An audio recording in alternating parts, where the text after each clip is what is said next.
നീ കുണു കുണുങ്ങനെ താളം തട്ടടി പവിഴ ചിങ്കാരി. ഓ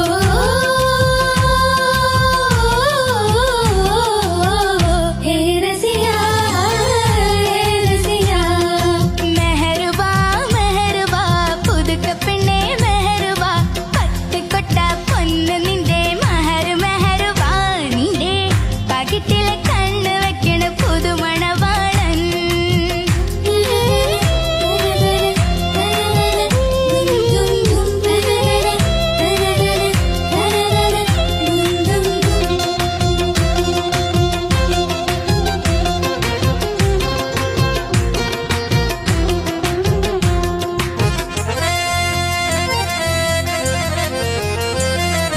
പ്രേമചിത്തിരം കൊത്തിയ മുത്ത് ചക്കരത്തുണ്ട് ചുന്ദരി പെണ്ണ് പഞ്ചാരക്കുന്നിലെ പച്ചക്കരിമ്പ്. പച്ചക്കരിമ്പ് മധുരം പച്ചക്കരിമ്പ്. പ്രേമചിത്തിരം കൊത്തിയ മുത്ത് ചക്കരത്തുണ്ട് ചുന്ദരി പെണ്ണ് പഞ്ചാരക്കുന്നിലെ പച്ചക്കരിമ്പ്. പച്ചക്കരിമ്പ് മധുരം പച്ചക്കരിമ്പ്. ഇന്ന് പുഞ്ചിരി തഞ്ചണ പുന്നാരക്കൊട്ടയ്ക്ക് കല്യാണരാഭാണ്. നാളെ സത്തായ വരനും ഒത്തുരസിക്കണ ഒരു ഉല്ലാസനാളാണ്. ഓ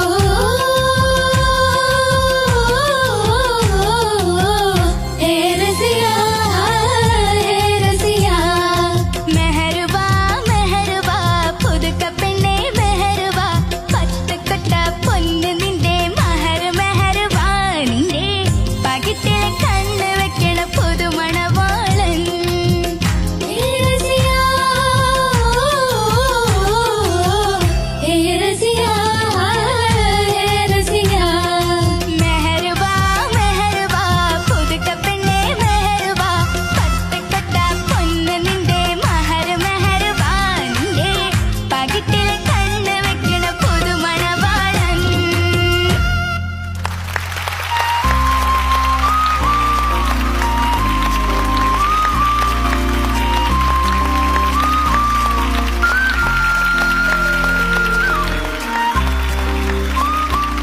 മോളെ എന്തോ അഭിമാനം തോന്നുന്നു. പ്രയത്നം, പരിശ്രമം, അല്ലെന്നുണ്ടെങ്കിൽ ഡെഡിക്കേഷൻ, ഇതെല്ലാം ഞാൻ മോളില് വളരെ കൃത്യമായിട്ട് ഞാൻ കാണുന്നുണ്ട്. തുടക്കം മുതൽ മോൾ എങ്ങനെയാണ് പാടിയിരുന്നത്, ഇപ്പം എങ്ങനെയാണ് പാടുന്നത് എന്നുള്ളതിന്റെ വ്യത്യാസം എനിക്ക് മാത്രമല്ല, ലോകമെമ്പാടുമുള്ള എല്ലാരും മോടെ പാട്ടുകൾ കേൾക്കുന്നുണ്ട്. അവർക്ക് കൃത്യമായിട്ട് മനസ്സിലാവുന്നുണ്ട് എന്താണെന്ന്. കാരണം ഇന്ന് ഈ പാട്ട് പാടിയതെന്ന് വെച്ചാൽ രണ്ടുപേര് പാടിയ ഒരു പാട്ടാണ്, അഫ്സലും ജ്യോത്സ്നി. ഇത് രണ്ടും കൂടെ മോൾ ഒരുമിച്ച് പാടുകയും രണ്ടുപേരുടെ എക്സ്പ്രഷൻ വളരെ കൃത്യമായിട്ട് കൊണ്ടുവരികയും ചെയ്തു. അതായത് നീ കിലുകിലുങ്ങണ ആ പോർഷൻ ഒന്ന് പാടിക്കേ. നീ കിലുകിലുങ്ങണ വളയണിയടി തേനലങ്കാരി, നീ കുണു കുണുങ്ങനെ താളം തട്ടടി പവിഴ ചിങ്കാരി. ഇത്രയും മതി, എനിക്ക് ഇത്രയും കേട്ടാ മതി. കാരണം വേറൊന്നുമല്ല, ആദ്യത്തെ ഇതിനകത്ത് ആ ലാസ്യവും ബാക്കിയെല്ലാം കൂടെ കൊണ്ടുവന്നിട്ട് രണ്ടാമത്തെ ഇതിനകത്ത് വളരെ റിതമാറ്റിക് ആയിട്ട് ആ താളത്തിനകത്ത് ഒതുക്കത്തി പാടി. അത് ഈ പാട്ട് മുഴുവൻ ഒരു എക്സാമ്പിള് ഇവർക്ക് കേൾക്കാൻ വേണ്ടി, നമ്മുടെ പ്രേക്ഷകർ കേൾക്കാൻ വേണ്ടി ഞാൻ പാടിച്ചെന്നേ ഉള്ളൂ. ഇതാണ് മോള് ഫുള്ളായിട്ട് പാടിയിരുന്നത്. Both expressions in one voice.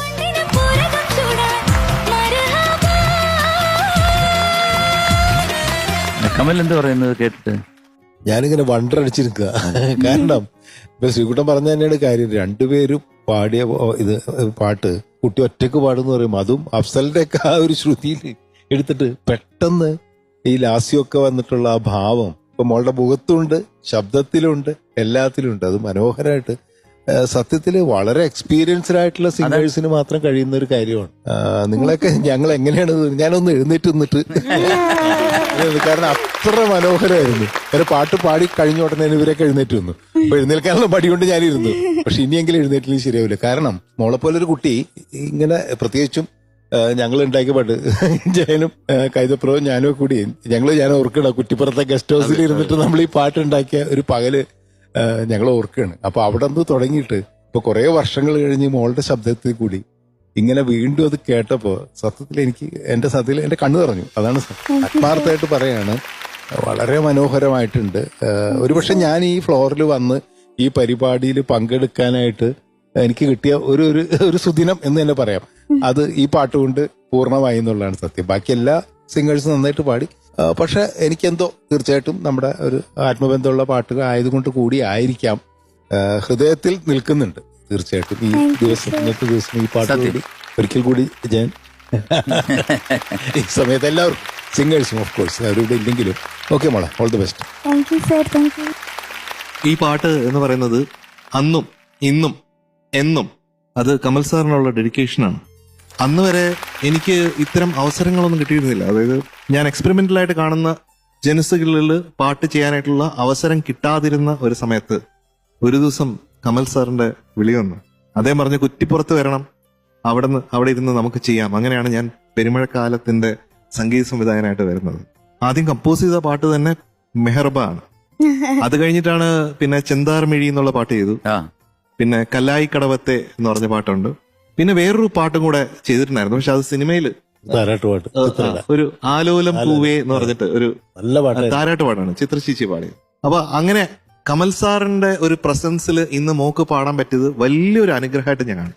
കാരണം കമൽ സാറിനോട് വർക്ക് ചെയ്യുമ്പോഴത്തേക്കും ഞാനൊരു ട്യൂൺ ഉണ്ടാക്കി കഴിഞ്ഞു കഴിഞ്ഞാല് ഞാൻ പിന്നെ പ്രാർത്ഥിക്കുകയാണ്, ഇത് കമൽ സാറിന് ഇഷ്ടപ്പെടണേ എന്ന്. അങ്ങനെയാണ് അത് അവതരിപ്പിക്കുന്നത്. എന്ന് പറഞ്ഞാൽ അത്രയും സമർപ്പണത്തോടു കൂടിയാണ് അത് അദ്ദേഹത്തിന് കൊടുക്കുന്നത്. അപ്പൊ അദ്ദേഹത്തിന്റെ മുഖത്തൊരു ചിരി വിടരുമ്പോഴും ഇതാണ് ജയ വേണ്ടത് എന്ന് പറയുമ്പോഴത്തേക്കും മനസ്സിനൊരു ആനന്ദമാണ്. ആ ആനന്ദം എനിക്ക് തന്ന ആളാണ് കമൽ സാർ. അപ്പൊ കമൽ സാർ പറയുന്നു ഇത് അസാധ്യം എന്ന് പറഞ്ഞാൽ അതിനപ്പുറമായിട്ട് എനിക്ക് ഒരു വാക്കും പറയാനില്ല. ഒരുപക്ഷെ ഈ സമയത്താണ് ഈ സിനിമ ഉണ്ടാവുന്നതും ഈ സമയത്താണ് ഈ പാട്ട് എടുക്കുന്നതെങ്കിൽ ഒരുപക്ഷെ ഞാൻ കമൽ സാറിനത് റെക്കമെൻഡ് ചെയ്യും, നമുക്ക് വൈകെ കൊണ്ട് എന്നോട് പാടിച്ചുവിടാം. ഞാൻ എന്റെ പാട്ടിന് തന്നെ വേറെ ആരോ ചെയ്ത ഒരു പാട്ട് പോലെ ഞാൻ കേട്ടുകൊണ്ടിരിക്കുകയായിരുന്നു. കാരണം വൈകെക്കുട്ടി അത്രയും അസാധ്യമായിട്ട് ഡുവറ്റ് ഒറ്റയ്ക്ക് കൈകാര്യം ചെയ്തു. അതിന്റെ ഇമോഷൻസ് എല്ലാം അസാധ്യമായിട്ട് കൊണ്ടുവന്നു. അതിന് ഒരു ബിഗ് സല്യൂട്ട്. ഇനി എന്ത് പറയാനാ, എല്ലാവരും പറഞ്ഞു കഴിഞ്ഞു. അടിധൂൾ. അക്ഷരസ്ഫുടത, ശ്രുതി, അതിലെ സംഗീതം, ഭാവം എല്ലാം ഗംഭീരായിരുന്നു. ഒന്നും പറയാനില്ല. സോ അലമേലു, എന്തോ അലമേലുവിന് എന്ത് കിട്ടും? 100 ആണോ? എന്തിനാ സംശയിക്കുന്നത്? ഞങ്ങൾ എല്ലാവരും കൂടെ ചേർന്ന് തരുന്നു 100 out of 100. നമ്മുടെ Vaiga going to be awarded a golden crown. ആദ്യ ഒരു കമൽ പൂക്കുറ്റി.